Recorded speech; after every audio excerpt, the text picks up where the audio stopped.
actividades reportadas ayer. Y ahora nos vamos con los ganadores y perdedores de la sesión de hoy. Nos acompañan Juan Francisco Caudillo, analista técnico de Monex, desde el buró de Bloomberg en Paseo de la Reforma, y Alfredo Huerta, director de estrategia de Add Value en el Foro del Financiero. ¿Qué tal? Muy buenas tardes. ¿Qué tal? ¿Cómo estás, Susana? Buenas tardes, Juan Francisco. Hola, Susana, ¿qué tal? Muy buenas tardes. Un saludo, Alfredo. Pues Juan Francisco, los últimos 2 días hemos observado una contundente caída en los principales índices accionarios en Estados Unidos, particularmente en las empresas tecnológicas que cotizan en el índice Nasdaq. Con base en tu análisis técnico, ¿consideras que la baja pueda continuar extendiéndose o más bien pues representa una oportunidad para volver a participar en el mercado de renta variable en Estados Unidos? Claro que sí, Susana. Como bien lo apuntas y lo acaban de comentar, pues hemos estado viendo fuertes caídas durante las últimas 2 sesiones, aunque obviamente estas bajas han sucedido principalmente desde los primeros días de octubre. En ese sentido, pues en el caso particular del índice Nasdaq de las tecnológicas en Estados Unidos, pues hemos visto mayores caídas. Por poner un ejemplo, estamos viendo que las caídas del índice Nasdaq desde los máximos que vimos a principios de octubre y los mínimos que acabamos de ver el día de hoy, acumularía una caída del 11%. Es decir, esto en contraste con la caída que estamos viendo en el índice Dow Jones de aproximadamente un 8%.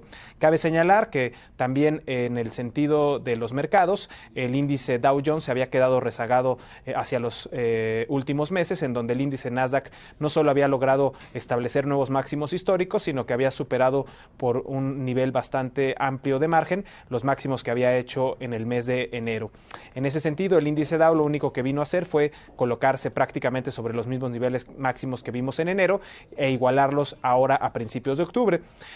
Como bien señalas y como bien comentas, pues este movimiento de caída en las bolsas pudiera representar una oportunidad de entrada para participar en emisoras tecnológicas y también en el índice Dow Jones en Estados Unidos. Sin embargo, nosotros en la parte técnica consideramos que habrá que tener cautela.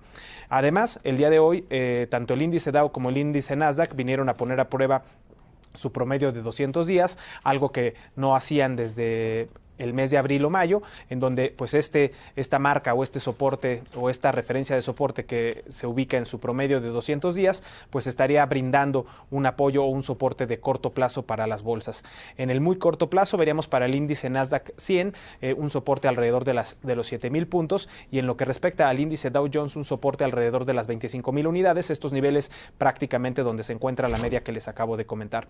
En resumen, te diría que de muy corto plazo podríamos ver un movimiento alcista, el cual nos hablará también de si es únicamente un rebote para continuar con la baja. Sin embargo, por el momento vamos a suponer que este movimiento de caída se ha colocado para los principales índices en Estados Unidos, además de la marca de referencia del promedio de 200 días, en la parte baja de un canal alcista que ha venido desarrollando desde el mes de marzo y abril, en donde pues esperamos que pudiera ser una oportunidad para posicionarse largos, y en tanto se mantenga por arriba de dicha media de 200 días, pues podríamos estar viendo oportunidades de compra en estas bolsas, reconociendo que en el mediano y en el largo plazo podríamos estar viendo también los primeros indicativos o indicios de que habría terminado la tendencia alcista, no solo desde los mínimos de 2015, sino inclusive desde los mínimos del año 2009. Alfredo, ¿y tú qué factores consideras que están influyendo en este escenario de volatilidad en los mercados y en globalmente? ¿Crees que es factible que domine una tendencia de baja para los siguientes meses, o cuál es tu percepción? Claro que sí, Susana. Bueno, interesante porque hay muchos frentes abiertos hoy en día por parte de Estados Unidos en el ámbito económico, en el ámbito geopolítico y en el ámbito, desde luego, de internamente. Por el lado económico, bueno, sabemos las tensiones comerciales que vienen privando. Hoy en día el más activo, interactivo, ha sido con China, en donde ya hay imposición de aranceles de alguna forma de manera directa entre ambos países, y eso indudablemente está generando una perspectiva de un posible menor crecimiento hacia el 2019. Falta todavía por ver si Estados Unidos aumenta esa presión al imponer aranceles a los 267,000 millones de dólares restantes, y desde luego a qué tasa sería, porque esto indudablemente podría tener un impacto para China cuyo crecimiento económico ha estado hasta ahorita en el 6.7 y se espera que vaya desacelerando hacia el cierre de año a niveles del 6.6 o 6.5 y posiblemente en el 2019, y quizás es parte de los mercados, pudiera estar teniendo una perspectiva más cercana al 6%. Pero también siguen los acuerdos o la búsqueda de acuerdos comerciales con Japón, con Europa, en donde limitaría, por otro lado, participación de tratados con China. Eso es uno de los puntos importantes. Por otro lado, bueno, pues con Rusia, con Turquía, con la parte, desde luego, de Siria, de Irán, recientemente con Arabia Saudita por este tema del periodista que desapareció, son aspectos entre económicos y geopolíticos importantes. De lo interno, sin duda, pues está el tema de la Fed, de la política monetaria, en donde los incrementos graduales han sido hasta ahorita consistentes y se cree, se considera, de acuerdo a las condiciones propias que hoy tiene la economía americana, que esto pudiera seguir hasta ahorita. Pero además de eso, la Fed viene reduciendo su balance y esto ha generado que también, por otro lado, el propio gobierno tenga que estar emitiendo deuda a mucho más ritmo de lo que venía haciendo en general. Así que el tema de la Fed es importante. Las elecciones que vienen en noviembre son relevantes en ese sentido. Ya se tuvo el cierre fiscal importante y luego, por el otro lado, nada más de manera un poco propositiva, como ya se comentó, vendrán los reportes que inician el día de mañana. Se esperan buenos reportes en general, tasas de crecimiento que ya se comentaba, cerca de 20% en el beneficio, pero también vamos a ver en las próximas semanas que se debe retomar las recompras de acciones que hasta ahora se limitaron desde mediados de septiembre y también contribuyen un poco a este efecto de volatilidad. Así pensamos indirectamente que los mercados pudieran todavía estar dentro de una conformación un poco más lateral, intentando en cualquier momento algunos rebotes técnicos, y justamente habrá que ver si hay capacidad para alcanzar nuevos máximos o no, y que sea la antesala de un cambio de ciclo que pudiera tardar alrededor de 2 o 3 años en los mercados. Pero por lo pronto creemos que estos movimientos abruptos de esta semana pudieran moderarse un poco hacia las siguientes semanas, sin duda. Bien, por otro lado, Juan Francisco, los mercados de renta variable tanto en México como en Europa pues han experimentado fuertes caídas siguiendo el comportamiento de la bolsa en Estados Unidos, en donde nuestro índice pues se vio menos afectado o más defensivo. Bajo tu perspectiva, ¿crees que sea buen momento para volver a invertir en el mercado de renta variable en México, o crees que inclusive podría ser más conveniente considerar el mercado accionario europeo? Sí, Susana, como bien lo comentas, pues nuestra bolsa, el IPC, resultó ser más defensivo, sorpresivamente, ya que pues hubiéramos esperado que nuestro mercado pudiera verse un poco más afectado.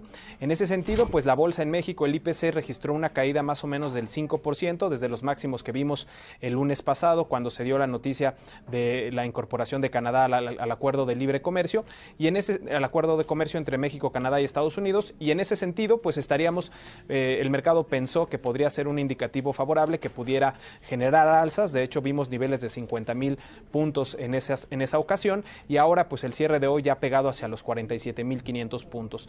En ese tema, pues si bien nuestra bolsa ha resultado defensiva e inclusive nuestra moneda, el peso, ha resultado defensivo, nosotros pensamos que pues ya nuestro índice se encuentra por debajo de su media de 200 días, que se encuentra aproximadamente en 48,200 puntos, por lo que pues la inercia bajista y la fuerza bajista pudieran continuar extendiéndose. De muy corto plazo no descartamos algún tipo de rebote técnico en donde pudiéramos ver, vamos a decir, una alza momentánea. Sin embargo, pues pensaríamos que eso puede ser solamente transitorio. Por el contrario, pensamos que la baja en el índice podría continuar extendiéndose, sobre todo pues porque nuestra expectativa apunta hacia que pudiéramos ver objetivos hacia el cierre del año, primero en 46,000 y ya en un caso extremo en 44,000, que fueron los mínimos que vimos en el mes de mayo.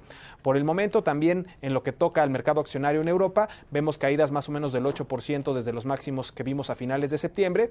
En ese sentido, algunos inversionistas pueden verse, digamos, atraídos a pesar de que el mercado europeo ha tenido un desempeño más pobre. Sin embargo, pues eso también podría ser un factor, digamos, de conveniencia en el muy corto plazo para poder posicionarse en este mercado. Sin embargo, pues ya la inercia bajista en el mercado europeo es muy marcada, por lo que de hecho el día de hoy rompieron los mínimos del año estas bolsas, algo que obviamente los índices americanos planos en Estados Unidos todavía están muy lejos de hacer, por lo que pues probablemente sí está adelantado y puede ser de corto plazo una oportunidad, pero pensamos que la tendencia y la inercia bajista en estos mercados europeos puede ser bastante pronunciada. Por lo pronto, pues pensaríamos que algún tipo de compra especulativa para ver algún rebote tanto en México como en Europa. Sin embargo, pues todo dependerá, como comentaba hace un momento, que de lo que termine sucediendo en Estados Unidos respecto a las medias de 200 días, tanto del índice Nasdaq como del índice Dow Jones.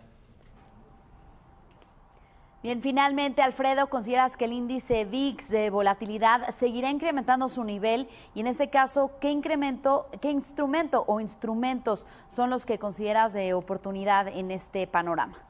Sí, yo creo que uno de los indicadores para medir la volatilidad sin duda es este índice VIX, que como hemos visto ha tenido fuertes movimientos por momentos, el caso que se dio a principios de febrero de este año y posteriormente hacia lo que fue el mes de marzo, abril en menor medida. ¿Qué observamos? Bueno, pues hoy este indicador se encuentra justamente en esa zona similar o muy cerca de los niveles de marzo pasado, alrededor de los 25 puntos, y desde nuestro punto de vista trae alguna inercia en donde habrá que evaluar estos siguientes días el nivel de los 30 unidades. Arriba de 30 unidades, sin duda pensaríamos que la volatilidad seguirá vigente con movimientos más abruptos, pero mientras no supere esta zona de 25 o 30 puntos, quizá el escenario se pudiera empezar a calmar un poco sin que esto modifique desde luego el escenario que trae este indicador y que de alguna manera sus recuperaciones pudieran ser relativamente más lentas. Así que sí vemos que la volatilidad se tendrá, pero hasta ahorita solo arriba de los 30 puntos pensaríamos que pudiera venir un entorno mucho más difícil para estos siguientes días. Por el otro lado, ¿qué instrumentos? Bueno, pues normalmente un instrumento de cobertura ante este tipo de situaciones es el oro. Hoy el oro lo que ha venido haciendo es experimentar un piso importante, ser arriba de $1,180, $1,200, y desde ahí ha tenido oportunidad de generar movimientos. Ya en primera instancia superó su promedio móvil de 50 días alrededor de los $1,204, $1,205, y ahora tendrá de 100 días alrededor de los $1,235 o máximo $1,250. ¿Qué vemos? Bueno, pues vemos la posibilidad de que este instrumento pudiera todavía tener un movimiento moderado de alza y más bien estar tratando de afianzar esta zona entre $1,180, $1,200 y $1,250. No vemos por ahorita alguna reacción con mucho mayor velocidad, pero bueno, son los instrumentos que en este tipo de momentos son viables en ese sentido como parte de una inversión de cobertura estrictamente.